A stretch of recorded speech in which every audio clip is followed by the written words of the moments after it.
Welcome into the channel. I'm Cody Stoots. Let's talk some Texans on the stream tonight. Plenty to get into. Some leftover bits from Baltimore. Is Anthony Richardson Dr. Thunder? Is Will Anderson ever going to be enough for some of you people?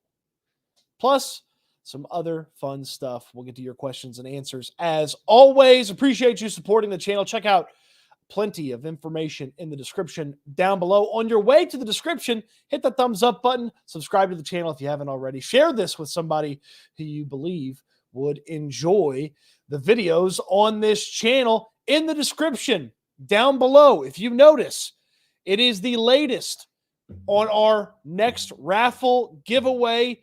We'll talk about that a little bit later on. Our friends at Underdog Fantasy, we'll talk about them. The Houston football, Cody Stoots YouTube Survivor Pool is open for you to join. It starts this week. Get in there. Plenty of stuff to get to. Let's get into it. Your comments are, of course, welcome throughout the show. In fact, they're encouraged throughout the course of this show. Let's get to the final Baltimore bits from this Texans team. Look, the Texans lost in Baltimore. And as I was talking with a buddy of mine today, I got sort of annoyed with the second half more and more and more. Now, 3 scoring drives from the Baltimore Ravens in the second half, a couple of touchdowns and a field goal there for 18 points overall from the Ravens. But I was annoyed that the Texans came out flat out of halftime after playing a pretty decent half of football to keep that thing a one point Ravens lead at halftime. That annoyed me a little bit. And my buddy was kind of just brought that back up. And I was like, man, they really did only trailed by a point at halftime. And then they got smoked there in the second half, got outscored by 15 points in the second half by Baltimore. That's going to happen to this team sometimes when you have a really good offense and a good defense over on the other side and you're still trying to find your ways. But here's my final Baltimore bits for this team. First bit, I'm calling it the substitution letdown. DeMeco Ryans decides to go for it on 4th down after C.J. Stroud and Nico Collins get 15 yards on 3rd and 16. And it took me until Monday looking at this play and going over it to figure out what the hell was going on. I believed erroneously for a day that the officials stopped the play when the Texans had not substituted, because surely a team that's going to go fast, surely a team that's deciding that they're going to go up there and try to catch the Ravens off guard and run a play, surely they're not going to substitute. And lo and behold, I'm looking at the game back on Monday morning. I'm sitting with Sean Bajani of Sports Radio 610. We're going over it on his phone. And on 3rd down, Mike Boone is in the game. And on 4th down, Dameon Pierce is in the game. So the Texans did sub.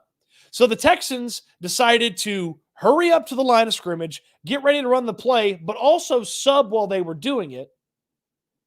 And then the Ravens were like, whoa, we get to sub too if they sub. The Ravens not only got to run some different players onto the field, they got to see the alignment and the setup of the Texans play that they were about to run. And I was disappointed that DeMeco Ryans decided to continue to go for it after the officials took away the element of surprise in going for it. Because let's be very honest about the situation. When you've got the Houston Texans in 3rd and 16, you got a pretty good idea that on 4th down, you're running your punting unit out there. So when they pick up 15 yards and they run up to the line of scrimmage, man, you got them off balance until the official runs in, stops the play, and lets Baltimore substitute and sees your play. So I was disappointed about it. That's really stuck in my craw a little bit here. That's a DeMeco Ryans game management situation. And I also would say, too, if you know you're going to go for it, even after the stoppage, maybe give them a different look. Maybe give them a different setup there. I get that it's 4th and 1, and me and a lot of other Texans fans were sitting there screaming that they tried to run this goofy, long-developing motion, this and that play on the first 4th down. And I was content to just, hey, run Dameon Pierce, but how about you spread it out, put a fullback in there, run it that way. Instead, they do this run play, they run it right. Shaq Mason got his tail kicked all day long. And Roquan Smith knifes in there. Michael Pierce, one of their big fatties on the defensive line for Baltimore, knifes in there. Next thing you know, the Ravens, I think it's 6 plays later, are putting a touchdown on the board, just 43 yards. It's also worth noting, if you decide to kick at that point, you know how many scoring drives the Ravens have put together in a consecutive manner to that point? 0. Look, yes, the Ravens had already scored in the second half. They'd already scored a touchdown. They'd already taken the lead. But they had not been consistent on offense all day. Now, maybe you're looking around here, D'Amico Ryans, you're saying, I don't care if they've been consistent. I don't care if they're, inconsistent. They're going to score again. We got to keep the ball. We got to score. So I understand it from that standpoint, but I didn't love the decision to kind of show Baltimore what happened and then decide to go right back to that after the official stopped the play. So that's my one Baltimore bit that was left over. The second one is something I'm calling Shaq attacked. Shaq Mason. I don't know if you've seen the Pro Football Focus grades. I don't know if you've seen the film breakdowns on it. I don't know if you just paid attention to it on Sunday, but Shaq Mason didn't play very well, which is a problem for a variety of reasons. One, that's the guy you expected to play pretty well on this defensive line. This offensive line. That's one of the guys you weren't supposed to worry about on this offensive line. That was a guy that's a proven commodity on the offensive line. When you got 3 backups starting, he and Laramie Tunsil are supposed to be the dudes on this offensive line.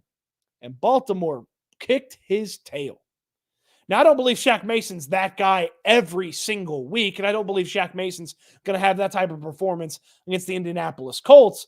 But, man, when you're sitting there with George Fant struggling, Jared Patterson, and Josh Jones in the game at center and left guard, you really need the 11th highest paid guard in all of football to take care of business. And Shaq Mason did anything but that. And I bring up the contract because, yet again, I've talked about this before, and I've mentioned this before. Shaq Mason did not have to get paid by Nick Caserio before this season went on. Shaq Mason did not have to get extended before any snap of football was played in a Texans uniform. Nick Caserio decided to do that based on reputation, not results. And I understand if the results look good enough, it would have been more expensive. If the results are good, I'm happy to pay more. That's what the issue is in life with paying for things sometimes, is I don't know if I'm going to get my money's worth out of this.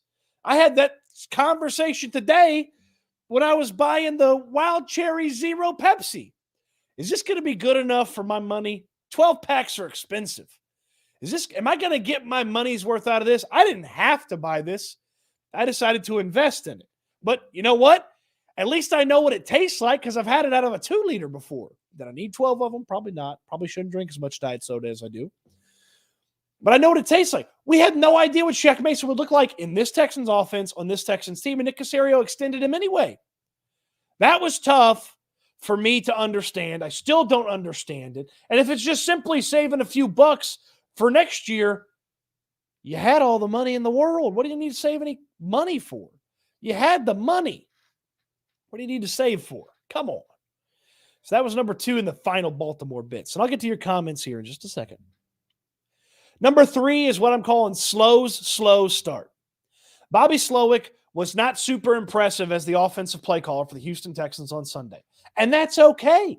It's his first time calling plays. He doesn't have a tremendous amount of talent to work with. And oh, by the way, the 5 guys that were up there blocking didn't exactly have the best day, which kind of blew up some of the stuff that Bobby Slowick was trying to put together. Now, did he go to some of those plays a few more times than I would have if my offensive line was struggling? Yeah, there was an element of that. And did maybe when the pass blocking is not working, maybe we want to see a little bit more of the rushing attack. I don't know, Dameon Pierce. This running back room, they combined for less than 3 yards per carry between the running backs. It was not good from the rushing attack, but they only had 17 carries, if I remember the number correctly off the top of my head. That's not enough. The game was close enough for long enough that you could have been running the football a little bit more. So that was one of my big gripes, is run the football a little bit more. And I know somebody's going to pull up some old things of me talking about it's a passing league and you throw the football and stuff like that. But when your offensive line can't block, run the ball a little bit. Let them get in there, beat up those Baltimore Ravens defensive linemen, and really try to smooth things out for the offense. So that was one of my gripes with Bobby Slowick. The other one is, buddy, what are we doing running plays sideways to Noah Brown? Look what Baltimore did. Sideways throw, Zay Flowers, boop, boop, boop, boop, boop, boop, playmaker. Noah Brown, not a playmaker. Those sideways plays, those screens, the quick short passes where you want the guy to just catch and go, that is a Tank Dell situation. Tank Dell had, ultimately, the final number was 4 targets, 3 catches. He had the 1 catch erased on the phantom holding call from Laramie Tunsil, which was a garbage call from the officials. The officials were horrible in this game. Horrible. And they're throwing the ball sideways to Noah Brown after Tank Dell was the best separator and one of the most consistent players in all of training camp. Noah Brown's getting the ball when they're throwing the ball sideways. First of all, I don't like throwing the ball sideways. Okay? I've watched Bill O'Brien run this crappy screen for years in this city. And then I watched Tim Kelly do it. And then I watched Pep Hamilton do it. And you know what never worked? That play. And so, yeah, I get that it's a new coach, a new coaching staff. You got different players. I'm fine. You want to run it to Tank. Don't run it to Noah Brown. What are you doing? You think the 49ers are running that play for Jawan Jennings? Or are they running that play for Deebo Samuel? And look, I'm not saying Tank is Deebo Samuel by any means, but Tank's more dynamic with the football and the football in his hands than Noah Brown is. Get the ball to Tank. Okay? So those are my final Baltimore bits.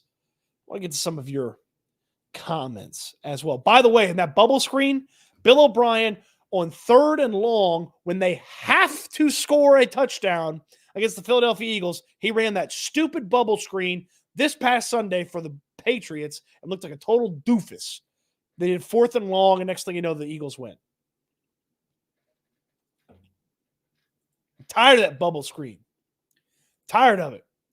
Tired of it not working. I wouldn't be bitching about it if it worked, but it don't work. It don't work.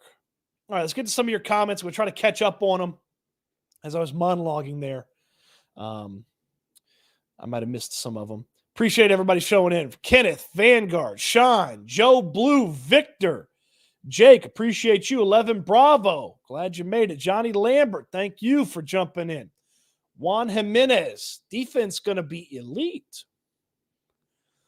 I'll say this, the defense is going to have an opportunity to really build on what they put together. I don't know if we're going to see elite defense till they get both the safeties back.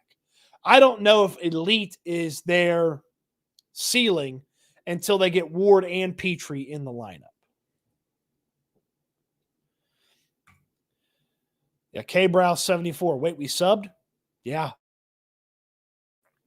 Yeah, they subbed. They subbed Boone out for Pierce. And look, it makes sense. You have Damian Pierce in there to run the ball in 4th and 1. But when you sub, Baltimore gets the sub. Joe Blue, that's on Slowick. I'm asking about it on Thursday. D'Amico Ryans didn't really, he just said we were aggressive. We had to be aggressive. We'll be aggressive again. So he didn't really address the intricacies of, hey, substitute this and that. But I got to ask Slowick about that on Thursday when he's scheduled to talk. Moneybags for Mason ain't looking good. Yeah. Shaq was attacked. Shaq Mason played worse than Jones. He did. Now, Jones had 2 penalties, and 2 costly penalties, 2 holding calls. That's 20 yards of penalty on Jones. But, man, the interior offensive line woe continues for this franchise. It continues. Sean G with a little bit of sanity to the conversation. I'm not stressing over Mason after one game. I need a bigger sample size before I start worrying. That's fair. I'll say this. What's his name now? Is it Darius Leonard or Shaq Leonard? Which one did he change to? He used to be Darius Leonard. Now he's Shaq Leonard. Shaq Leonard, DeForest Buckner, some of the success that Indy's had with their front seven guys, it's not the easiest task in the world for the interior offensive line yet again. In Shaq's defense, there were a lot of bad protection calls. Still need to win his one-on-ones, though. Yep. Johnny with a little sanity, too. O-line just needs more reps and chemistry will develop. It's not going to happen in one game, but there's some glaring issues on the right side so far. Yeah, we'll get the update on George Fant tomorrow. So the update on Fant on Wednesday. Because if Fant's out, then all of a sudden Josh Jones is your right tackle. That opens up the left guard spot to Broker, the guy you claimed off waivers from Buffalo. Kendrick Green, the guy you traded for from Pittsburgh. Michael Dieter, you promote him again. You play him at left guard. Who's the left guard?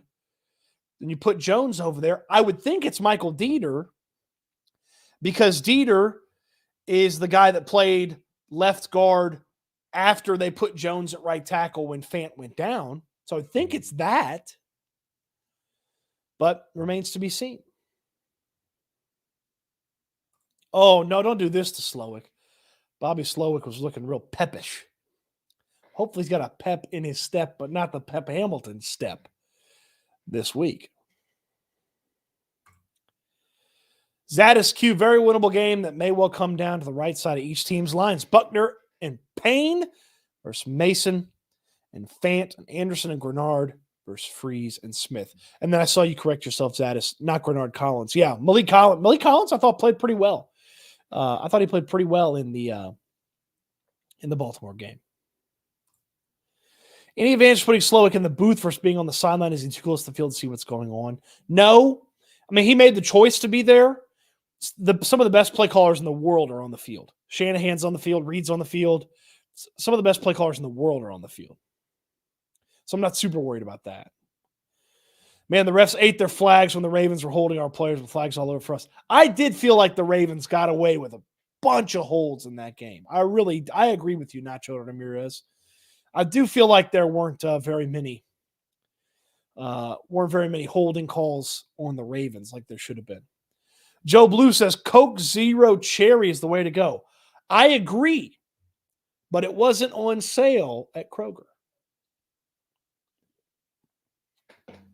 It wasn't on sale at Kroger.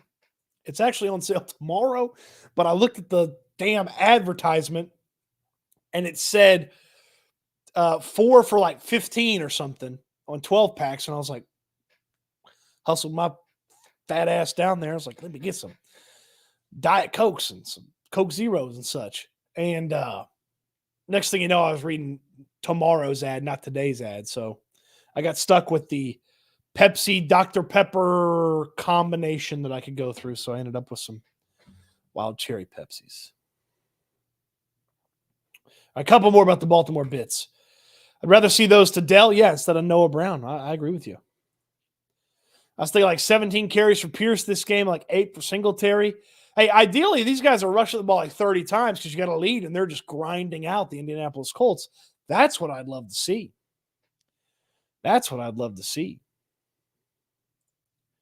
Man, we threw the ball behind the line of scrimmage. Also, it didn't work in camp. Why would it work now? And those plays did not go well. I'll be interested to see if those get shelved for a little bit.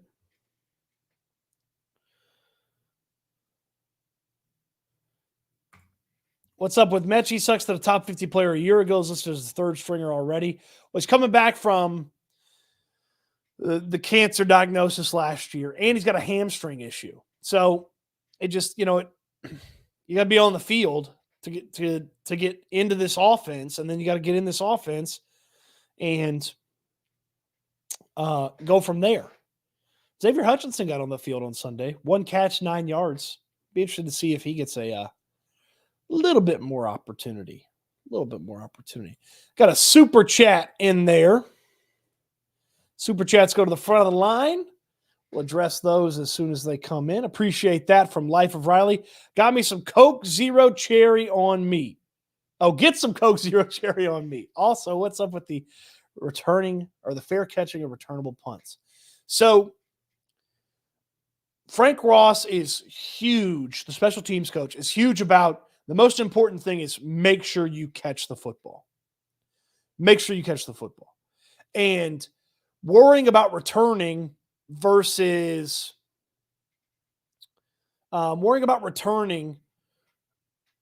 making sure you catch it right. Sometimes you make a mistake. And what's the actual advantage of some of these punts, which you saw Robert Woods back there sharing some time there with Tank Dell at the punt return situation? What's the actual, I mean, most punt returns, even if they're a good punt return, that deep in your own territory, 9 yards, 10 yards. I mean, it's not like it's not like Tank Dell's taking that sucker to the house every time he catches the rock. So, couple of fair catches, but 10 yards from Woods when he returned one, 14 from Tank Dell when he returned one. So, something to pay attention to. Special teams, you got to get in a rhythm there from that standpoint too. Life O'Reilly, thank you so much for the super chat. It is appreciated, and I will make sure that I replace these Pepsi Wild Cherry Zeros with some Cherry Coke Zero.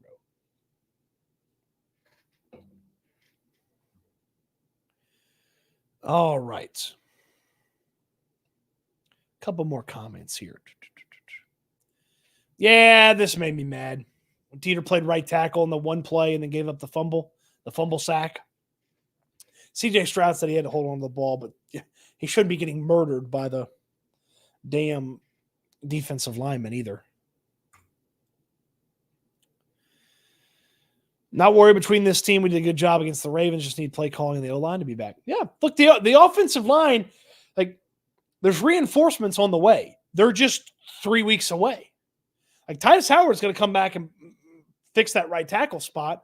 Juice Scruggs is going to come back. He's going to play center. And if they get comfortable with Patterson at center, Scruggs played guard in training camp. So maybe he plays guard or vice versa. Scruggs plays center. Patterson plays guard. So reinforcements are coming for the offensive line. You just got to patchwork it together for 3-4 weeks until those guys are ready to come back. And when they're ready to come back, the offensive line should stabilize for a good portion of the season. Brandon, I'm starring something that you mentioned a little bit. All right, couple more. Johnny, it's tough to run the ball when there's no pass threat. CJ was dinking and dunking down the field. Too many guys in the box run the ball. So, yeah, Dameon Pierce did catch a bunch of guys in the box when he was running the ball. I saw that stat broken down. And it's tough. If you're not running the ball well, do you throw it? If you're not throwing the ball well because you can't pass protect or you can't pass protect while you're trying to throw, do you run it a little bit more? Like there's a lot to get to. There's a lot to get to. Brandon with some important information. Don't forget to hit them likes. Yeah, the likes help the channel a lot. Okay, we're going to get to Anthony Richardson is Dr. Thunder here in just a moment. But I want to tell you guys about the next raffle. If you remember a couple of, about a month ago now, I raffled off a couple of Texans draft hats. And pretty successful raffle. You guys were very interested in it. It's had a lot of fun. I want to raffle off something else here. So our raffle, which we'll leave this open for about a week or so. So if you don't get in tonight, you don't hit the description and figure everything out tonight, I'll give you about a week or so before I close the raffle. The next raffle, I'm giving away 2 copies of this book. It's called Time's on Our Side. Okay? Time's on Our Side. I'm giving away 2 copies of this book. It's a book about football coaching and game management. It's the first in a series of books that are going to come out. So I'm giving away 2 copies of this book. Okay? This book is written by a friend of mine. This book is fantastic. I've dove into it a little bit already, but just talking with the author about this, I'm so excited to really dive in. And really, I need to blow through this thing so I can use it while I'm watching football season. This book's written by my friend John Harris. If you don't know who John Harris is, John Harris works for the Houston Texans. He's the Houston Texans sideline reporter. John's got his own football website that is fantastic, and it's called Football Takeover. And John's one of the best football minds I know. He's one of the guys that is the most fun to talk football with, and I love what Johnny does. And away 2 copies of Johnny's book. And here's the best part. Johnny's going to sign both of them. So I'm giving away 2 autographed copies of John Harris's new book, Time's on Our Side. How you enter is in the description. There's a Google form. Answer a couple of questions, and you're entered into the raffle. It's free to enter. You can win. You don't have to like this channel. You don't have to subscribe. You don't have to be a subscriber to Houston football. It's free to enter. You can win just by entering in the Google Forms link down below. Now, here's what I can tell you. If you are a free subscriber to Houston football, you get a bonus entry into the raffle. If you are a monthly subscriber to Houston football, you get 3 bonus entries into the raffle.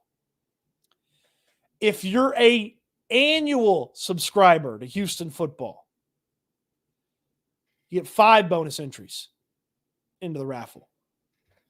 And if you are a founding member subscriber to Houston football, you get 10 bonus entries to the raffle. And there will always be bonus entries for your subscription level. Okay? You want a free subscription? That's fine. Free subscription, 1 bonus entry. Monthly, you go month to month, $7 a month. That's all it is. 3 bonuses. You pay for a year in advance, which gets you 2 months free, 5 bonus entries, and you do the founding member level, we'll do 10 bonus entries. Okay? That makes sense for everybody? All right? John Harris's book, that's the next raffle item. You don't want to miss it. Get in the raffle down below in the description. Okay? Get down there. Maybe a John Harris cameo on the channel. I like the way you're thinking, Sean. I like the way you're thinking. John Harris went to Brown with Bill O'Brien, didn't he? Ivy League guy. Yeah, John is an Ivy League guy, but he's not one of those stuck-up, annoying Ivy League guys that just beats you over the head that he went to an Ivy League school. Johnny's a cool cat, man. I love talking football with Johnny.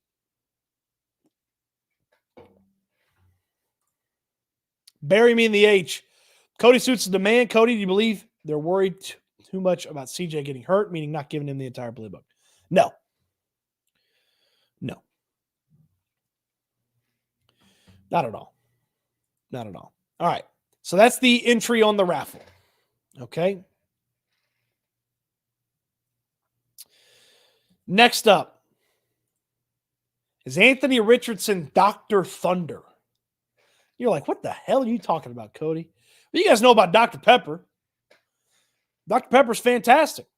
I used to be addicted to Dr. Pepper. I used to drink a 3-liter of Dr. Pepper every day. I drank a 6-pack of Dr. Pepper in 2 hours at a fantasy draft one year, and the people in that league have never let me live it down. I used to be addicted to regular old Dr. Pepper. And then sometimes when you're in college or you're pinching a couple pennies, you save a couple bucks, you get some Dr. Thunder. And Dr. Thunder's okay. It's not Dr. Pepper, but it's a little bit cheaper you get a little bit more bang for your buck, and it satisfies that desire to have something carbonated and tasty and sugary. Okay?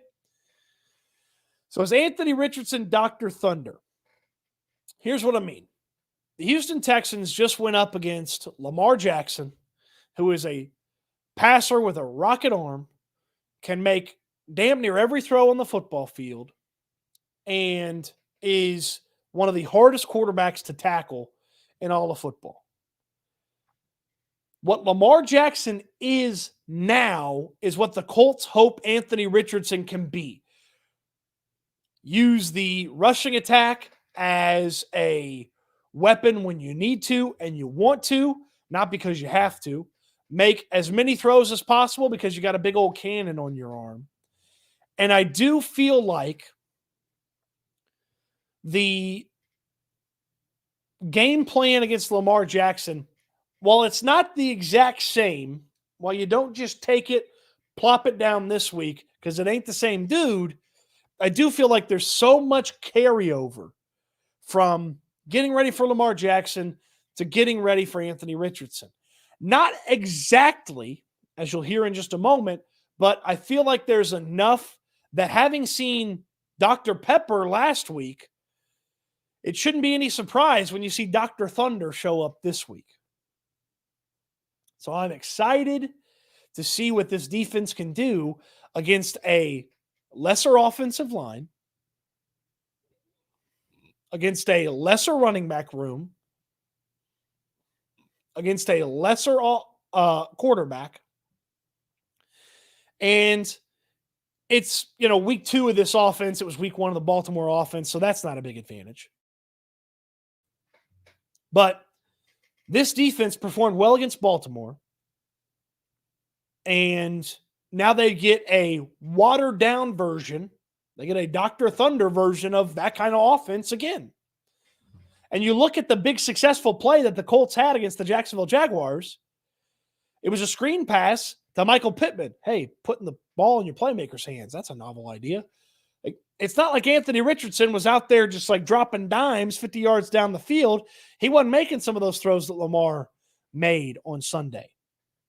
So I'm excited to watch this Texans defense against Anthony Richardson, against Dr. Thunder himself. Let's hear from some of these Texans defenders as they talk a little bit about Anthony Richardson and the Lamar Jackson comparison. We go first to Will Anderson. Will Anderson was asked, hey, this playing Lamar Jackson last week helped get you ready for Anthony Richardson this week. This is what Will Anderson had to say on Monday. Similar, they're both running quarterbacks, but can also use their arms because they have cannon arms. But just the same rush plan probably is going to be in this week. I'm just saying, like, keeping him contained, making sure that, the offensive line is in his lap, make sure that he's not escaping and we're all rushing together. That's the biggest thing. That cohesive unit, everybody do your job, which is an annoying thing to hear after fake Patriots South from a couple of years ago. But take care of your business, beat your man, put your offensive lineman in Anthony Richardson's lap. And I liked Will Anderson's comment. Now, that's the defensive lineman's approach. Okay?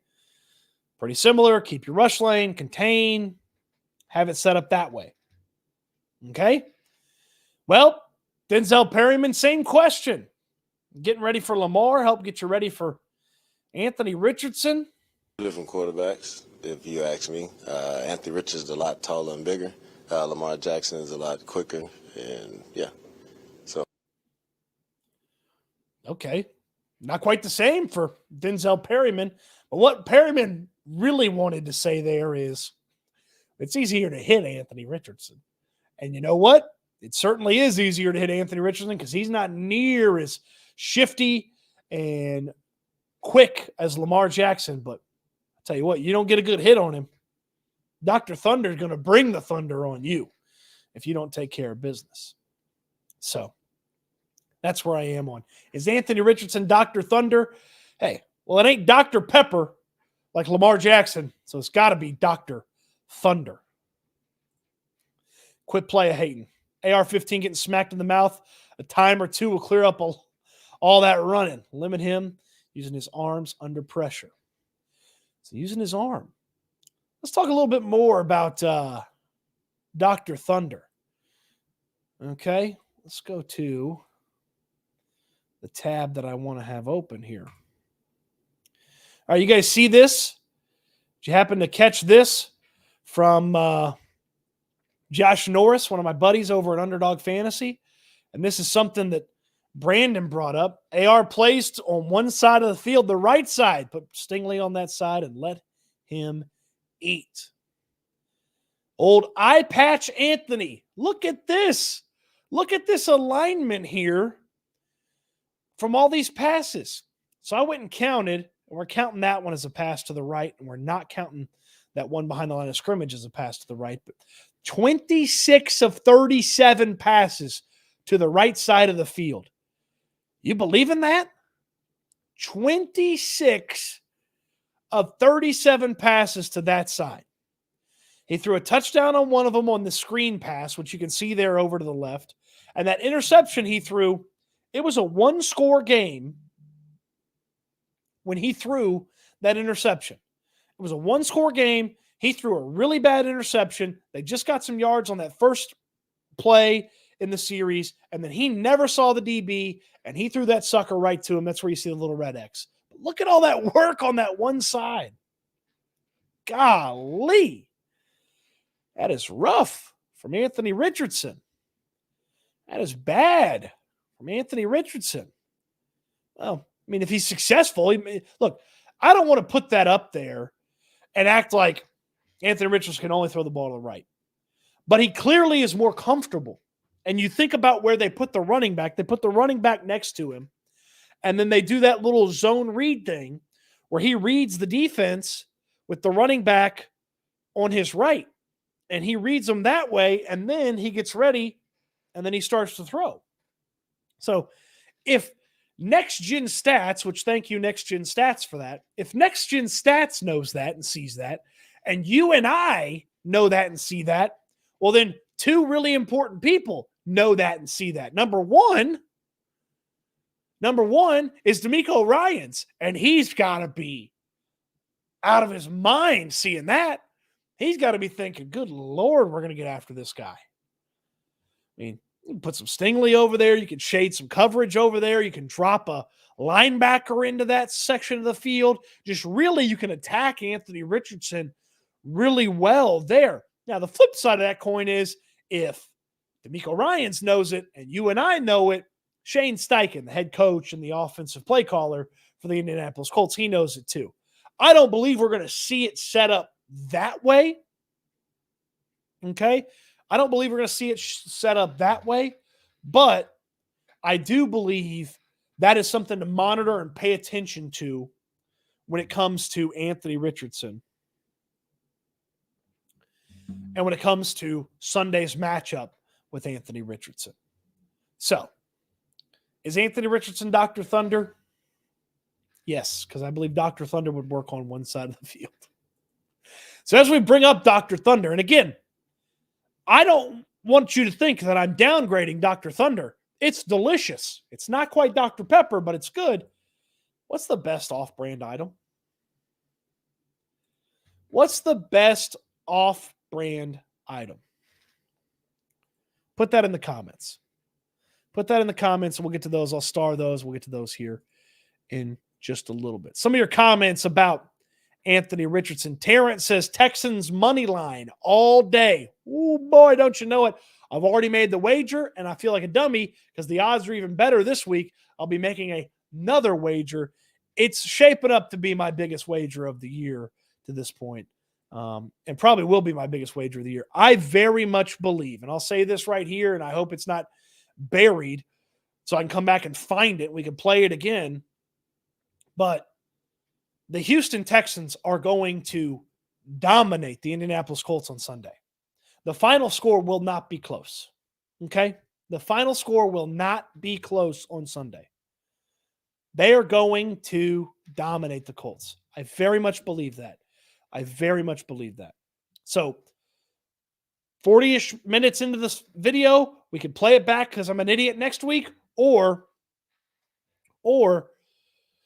We can play it back in wonderful, wonderful victory next week as well. AR-15 more like Mr. Pibb. There will be no Mr. Pibb slander. I love Mr. Pibb. There will be no Mr. Pibb slander. So a couple questions about the injuries, about the safeties, about Jimmy Ward, about Jalen Petrie. Update Wednesday from D'Amico Ryans on the injuries. I don't believe Petrie's going to play, but I could be shocked. I do believe Jimmy Ward will be back. Okay? I do believe Jimmy Ward will be back, but I don't believe Petrie is going to play. So Life O'Reilly, both safeties are out. Murray and Stewart starting, Graylin Arnold active and backing them up. Yeah, that's the crew if Petrie and Ward can't go. But I believe Ward is going to go. I believe Ward is going to go. I feel like he was close enough to playing that if he had to play, if it was a playoff game this past Sunday, I believe Jimmy Ward would have played.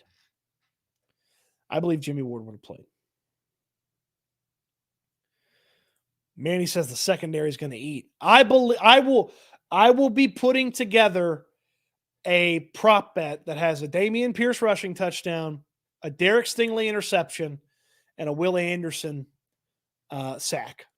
I don't know what my odds are going to be on that, but I'll be making that prop bet parlay. JJ's calling the shots. 31-10 Texans. Ooh. We're having a damn party on the YouTube post game. This 31-10 Texans. Having a damn party. This is me dancing because it's 31-10 Texans on Sunday. All right, I asked you guys for the best non-name brand items, the best off-brand items. Life O'Reilly, tuxedos, which are knockoff Oreos. Okay. Look, here's what I've noticed about knockoff Oreos. The cookie is always just a little bit too hard. It's not as soft as an Oreo is. Does Mr. Pibb count as off-brand? Hell no. Mr. Pibb's delicious. Blue Boy sign. 5 sign. I don't know. HEB Twist and Cola. HEB's brand of Cola and Zero Cola is actually pretty good. I'll co-sign this one. Quit play hating. Faygo, not off-brand, but better than every soft drink and only in the hood. Is Faygo the stuff that the Insane Clown Posse talks about? Is that what the Insane Clown Posse likes to drink? That's probably the only time I've heard of Faygo. But I have always wanted to try it, but I've never come across it. I believe that's what the Insane Clown Posse says they drink. Dr. Shasta. It's a good one. That's a good one. HEB's Big Red and their Chips Ahoy. Yeah, I do. So actually, this is a good one. Their version of Big Red is quite tasty. They had a Big Red ice cream for a little while, which was good. And their cookies are good. Australians, they're a more fun version of Europeans. that tickles me. Yeah, that tickles me. Using Texans D in fantasy this week, Stoots. Yeah, if you play a little daily fantasy, you might want to sprinkle the Texans defense in there. There's a chance for them to make some plays and to have some success. Sprinkle them in there. AR-15's vitamin water, Lamar's green Gatorade. That's pretty good. It's pretty good. The Tiki Punch. Okay. Tiki Punch is a good one. Do you have a score prediction is what David asks. Not till later in the week. Not till I do a little bit more diving in on this thing. The Rhino. Duplex creams, baby. Chester's hot fries are better than Cheetos. Johnny, I favorited that question. I'll come back to it. Yes. It is the Insane Clown Posse. I'm finally seeing the people say it. It is the Insane Clown Posse. Yes.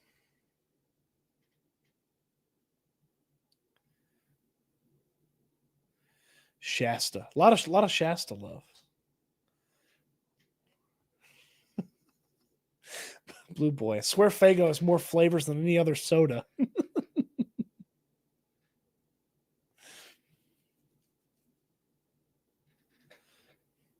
Oh, yes. Yes, quit play hating. This is good too. This is good too.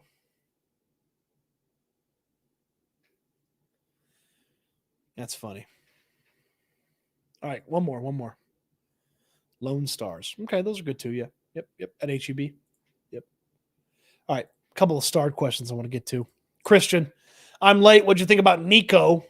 Looked pretty decent in my opinion. And Nico Collins looked solid, real solid. I was pretty impressed with what Nico Collins was able to put together when you factor in, the defense kind of keyed on him a couple times.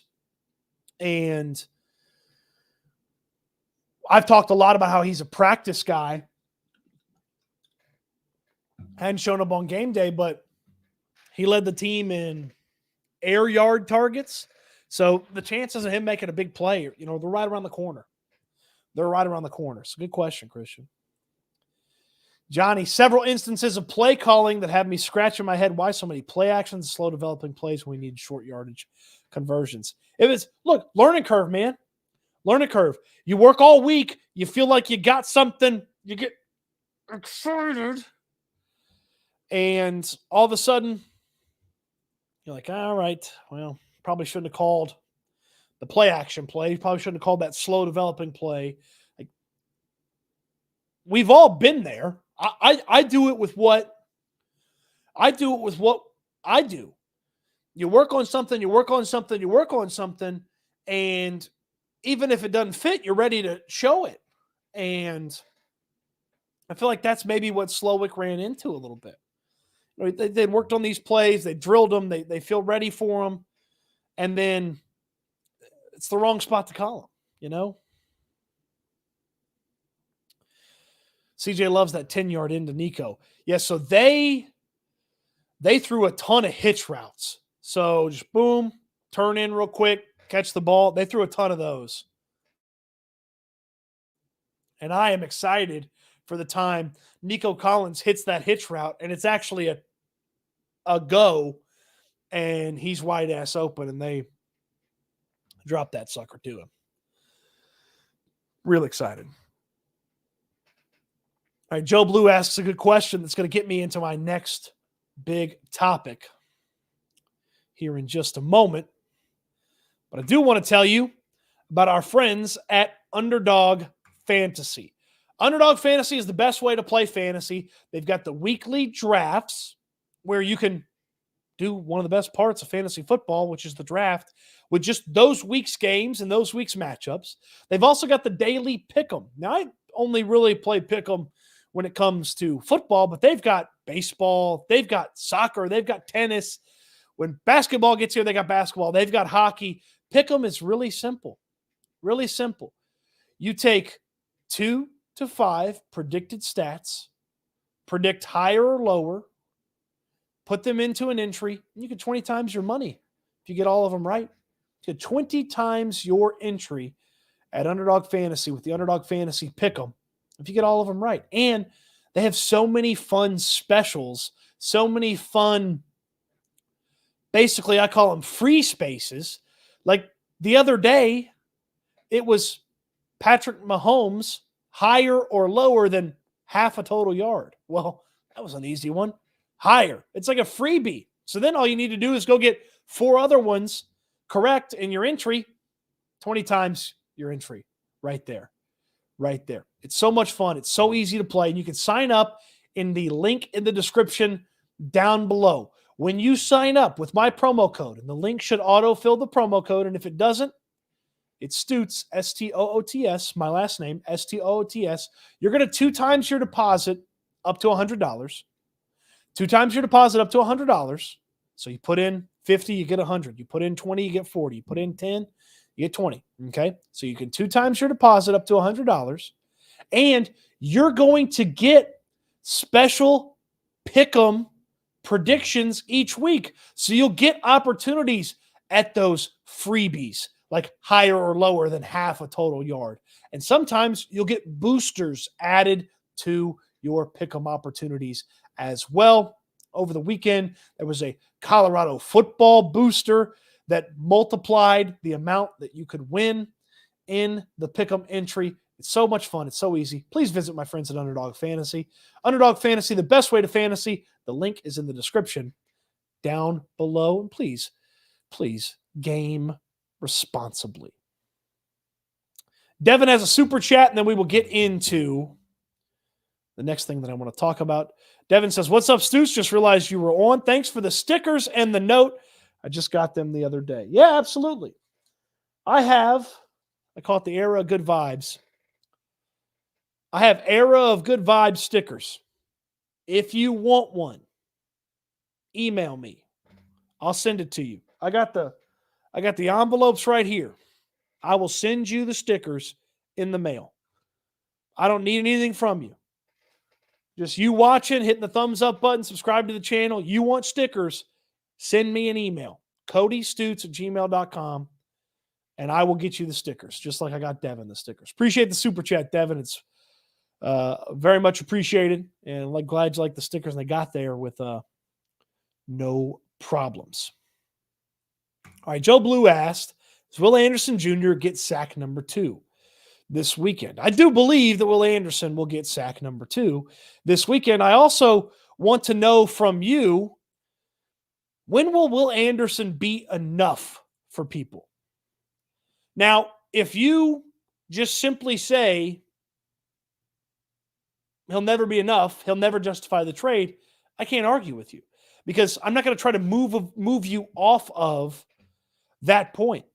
But when Will Anderson goes out there and has the highest number of pressures since Nick Bosa for a rookie, that's pretty impressive. When Will Anderson goes out there and has the 6th highest pass rush win rate in his first week, that's pretty impressive. And it's not a bunch of slappies on that Baltimore Ravens offensive line. You go beat up a bunch of slappies, who cares? You have some success against the Texans offensive line right now. It's not as impressive. For Will Anderson to make it feel like it's enough, it's going to be tremendously hard, but it's not impossible. It's not impossible. Double-digit sacks, defensive rookie of the year, that should feel like enough, because most of the time when a guy is a defensive end and he wins the defensive rookie of the year award, or he's a pass rusher, and he wins the defensive rookie of the year award, he ends up being pretty damn good. You start thinking about some of these guys that have been defensive rookies of the year, and it gets pretty exciting when you start thinking about, I don't know, Micah Parsons was the defensive rookie of the year.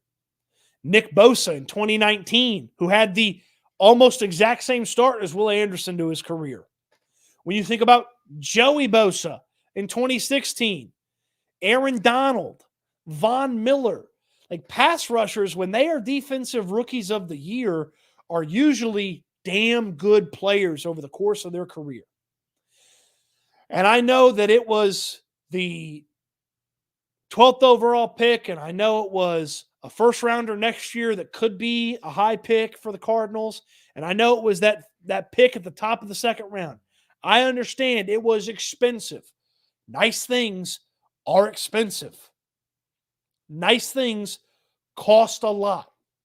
And yes, that trade cost a lot. And it's going to be a rough spot to be in if you don't find a way to recoup some of that investment. The best way to recoup that investment is Will Anderson plays his ass off and has a really solid season. Has something like 11 sacks, tackles for a loss, defensive rookie of the year. That'll be more than enough for me. That'll be more than enough. He may need to showcase star potential for some people to feel like it's enough. And again, it may never be enough for some people. You may feel like the 3 players you could have had instead of Will Anderson are always going to be better by virtue of there's more of them than there is him. But I tell you what, I'm not sitting here watching Lucas Van Ness this week and being like, well, I kind of wish he was here. And then they also use the top of the second round pick on somebody else. I'm sitting there watching Will Anderson. I'm impressed beyond where I believed I was going to be impressed because he's kicking people's ass. And if he does that 16 more times, it will be enough. It will be enough. Will be enough. It will be enough. When is Will Anderson enough to you? Let's get to some of your comments here about the number 3 overall pick. That is Will Anderson. Will Anderson's already enough for me. Is that sad? JJ Stagg, whatever makes you happy makes you happy. He's been enough to this point. He can only be enough through one game. You know, the meter is enough. You know, the meter may move back to not enough, but the meter's enough. Johnny says D. Roy with 12 sacks. I'd love that. Gunner, Defensive Rookie of the Year should be plenty. Morka, how about if he averages a sack a game? That's extremely worthwhile. If he averages a sack a game, he might win damn Defensive Player of the Year. Forget the rookie. Defensive Player of the Year. I think he's Rookie of the Year. It's enough at that point.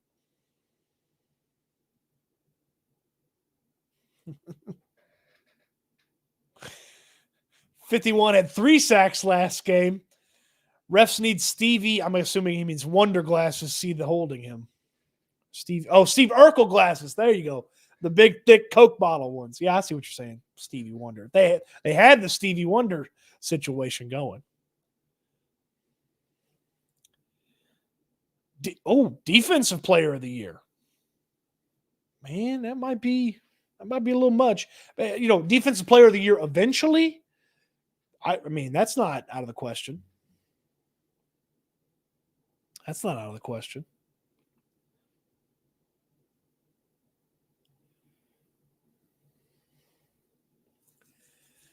Gunner K. I like 12 sacks, 15 tackles for a loss, and maybe an interception.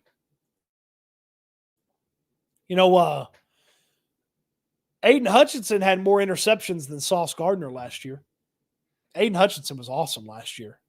Boy, how great is it that Aiden Hutchinson's on the Lions and not on the Jacksonville Jaguars? What was Jacksonville thinking? What was Jacksonville thinking? Manny Martinez. Will Anderson Jr. is a dog. He's going to be an all-pro. Trade was worth it. I don't care if Cardinals get a top 5 from us next year. He's a plus on the field every time he plays. And he's been awesome to this point, man. He has been awesome.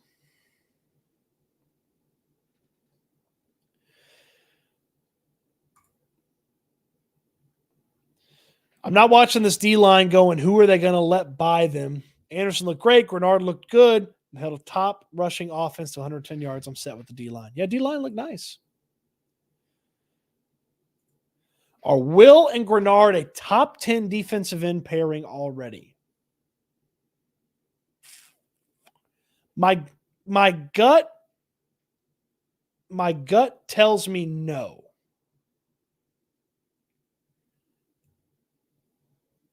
My gut tells me no. So I'm trying to think.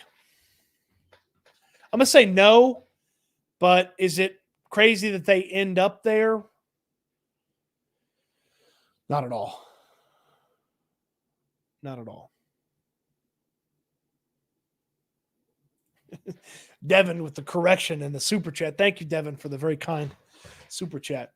I meant rookie defensive player of the year. So defensive rookie of the year. I'm not going to put defensive player of the year on him like that.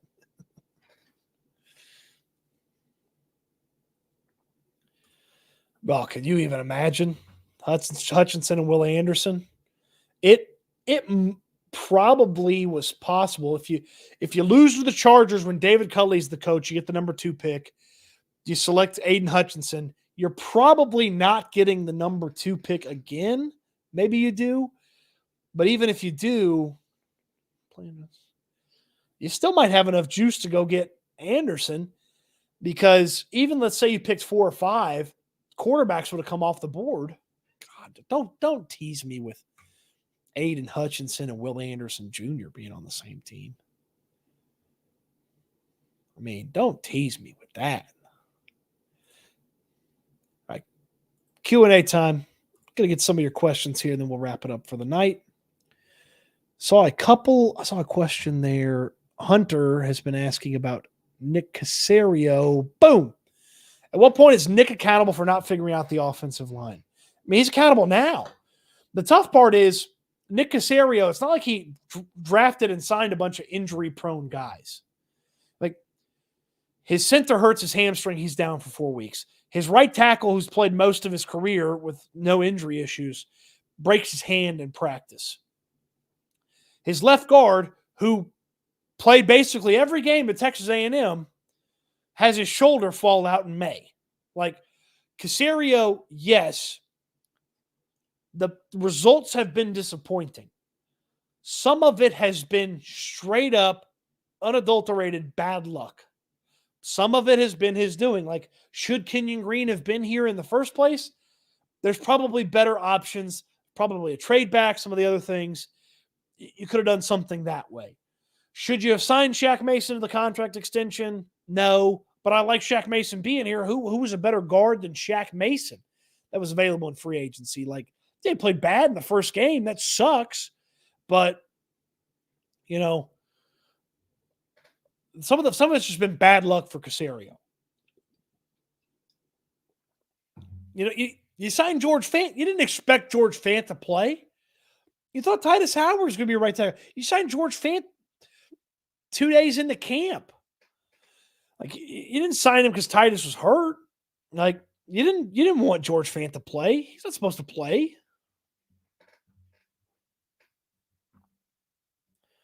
So it's been a little bit of bad luck there for Caserio. Who has a better year, Tank or Petrie? Petrie has a better year.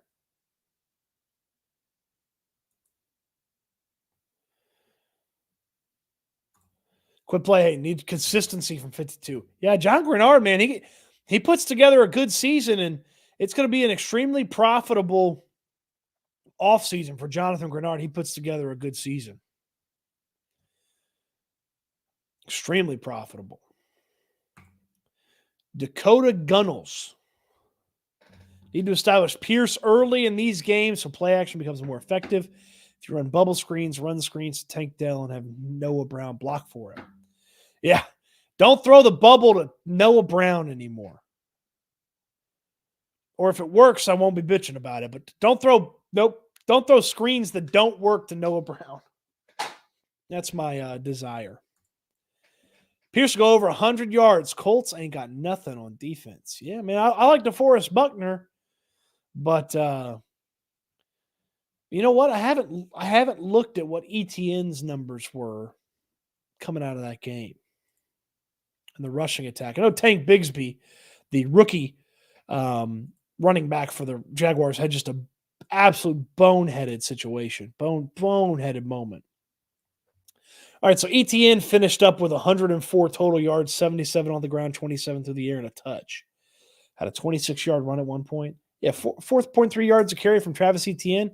And Jacksonville's offensive line kind of is, you know, that's Jacksonville's offensive line right now. So, should be able to run the rock.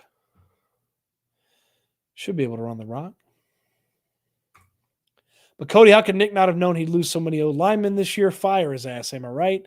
Yeah, I mean, some people want him to see freaking in the future, you know?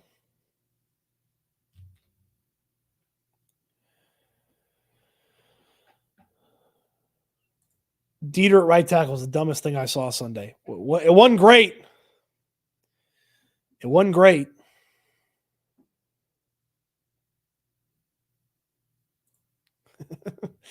The only sauce that looks good on Sunday is the sauce on my brisket at the tailgate at NRG. Spooky Scoobs says.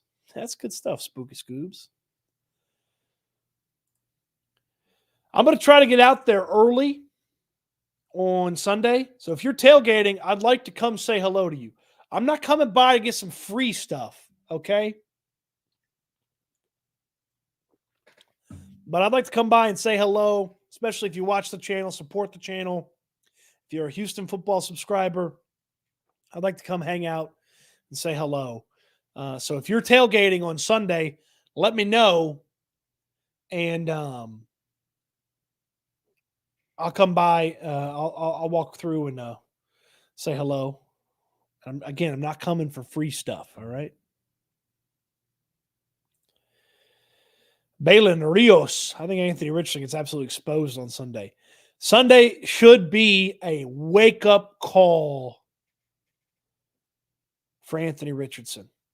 I'm sure he's happy with some of the stuff that went down at in that first game, but man, I truly believe he's gonna get smoked. He's gonna get smoked on Sunday.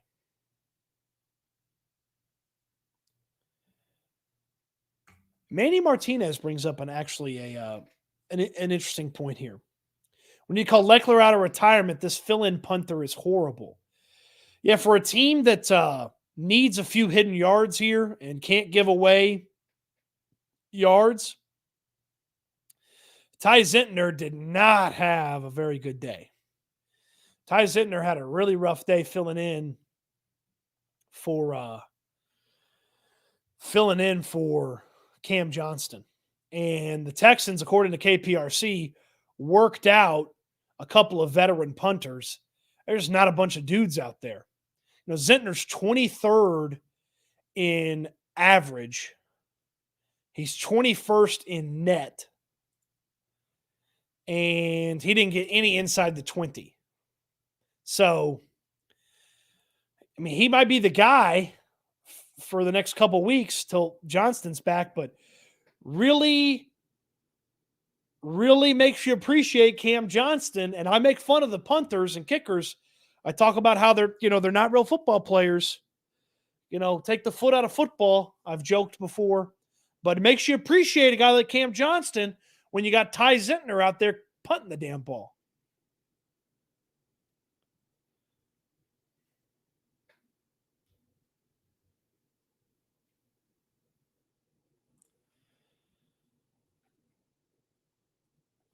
Saeed, Texans in the past aren't good against running QBs. It looks like this team is better than the past ones. Yeah, that's one of the biggest things about Sunday is the floor is higher for this team. That they do things, they're more disciplined. They see things, they anticipate things. The floor is higher for this team than previous teams.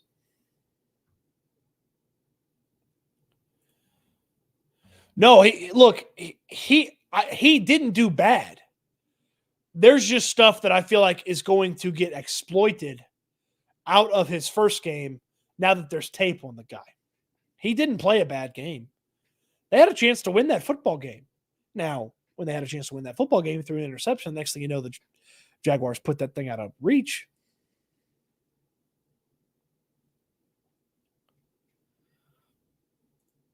Yeah, we need the Aussie back for sure.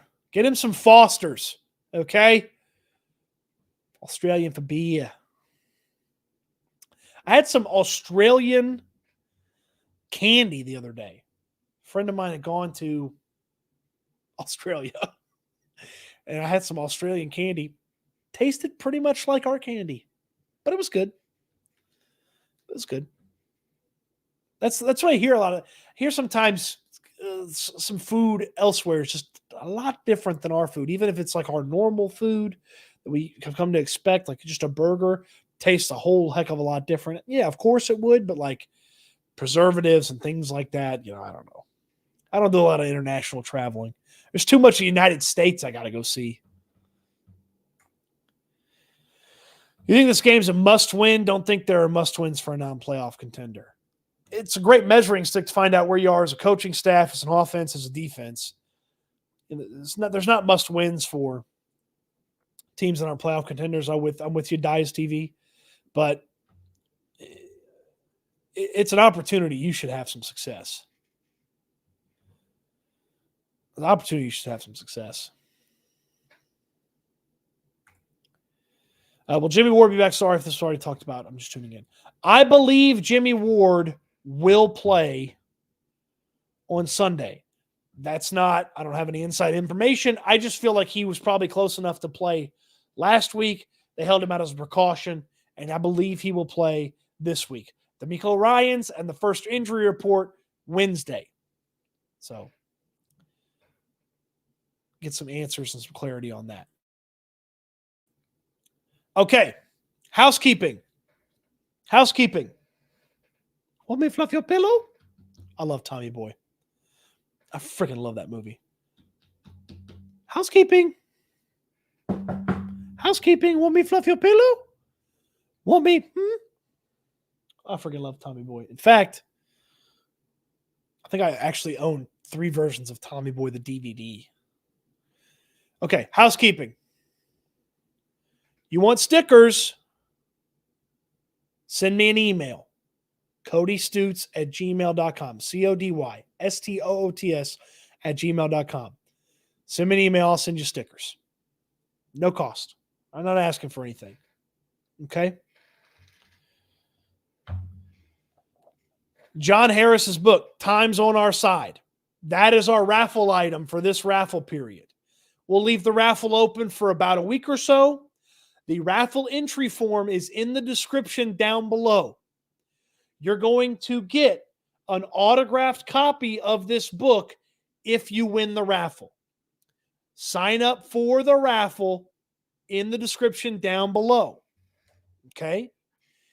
If you're a free subscriber to Houston Football, my website, where I do all my writing about the Texans, there's a link below to that. www.houfootball.com. If you are a free subscriber, you get 1 bonus entry. If you are a monthly subscriber, and you can subscribe for $7 a month, that gets you everything. If you're a monthly subscriber, that gets you 3 bonus entries. If you are an annual subscriber, $70 for 12 months, that means 2 months free. That gets you 5 bonus entries to the raffle. And if you are a founding subscriber, you get 10 bonus entries into the raffle. Okay? It is a great book. It's called Time's on Our Side. It's John Harris's first book about football coaching, game management. I love talking ball with Johnny. You're going to love the book. And if you win the raffle, you're going to win an autographed copy of Johnny's book. He's excited about it. I'm excited about it. I'm excited for 2 of you to end up with an autographed copy of Johnny's book, Time's on Our Side. So, that's the raffle entry, conversation information. I mentioned about the stickers. If you're tailgating Sunday, if you're at the game Sunday, I will do my best to come and see you. I will do my best to come and see you. It is hard to see you once the game has started because halftime is not that long, but I will do my best to come and see you pregame. So get in touch with me, email, DMs. Hey, we're set up here. I will do my best to come and see you and hang out. I don't want any freebies at your tailgate. I can't drink that much with you. But if you're tailgating Sunday at NRG, I'll come see you, come say hello. And hell, I might even bring the stickers with me. Okay? What am I missing? I know I'm missing something, but I'll catch it next time. So, www.houfootball.com. That's where you can subscribe for all of my writing about the Houston Texans. Thumbs up the video if you haven't already. Hit that like button. Subscribe to the channel if you haven't already. Greatly appreciate it. And I get to do this awesome, fun stuff because of all of your great support and all of your great interaction. And it is a dream each and every day. And I always I always hope that I come off as grateful for everything that all of you do for me on this channel with Houston football and everything else. So I say this, and I hope I say this enough. And if I don't, I apologize. But thank you, everybody, for the support, the interaction, the sharing of the videos, the watching of the videos. Thank you. Thank you all very much. You see it here. It's the motto.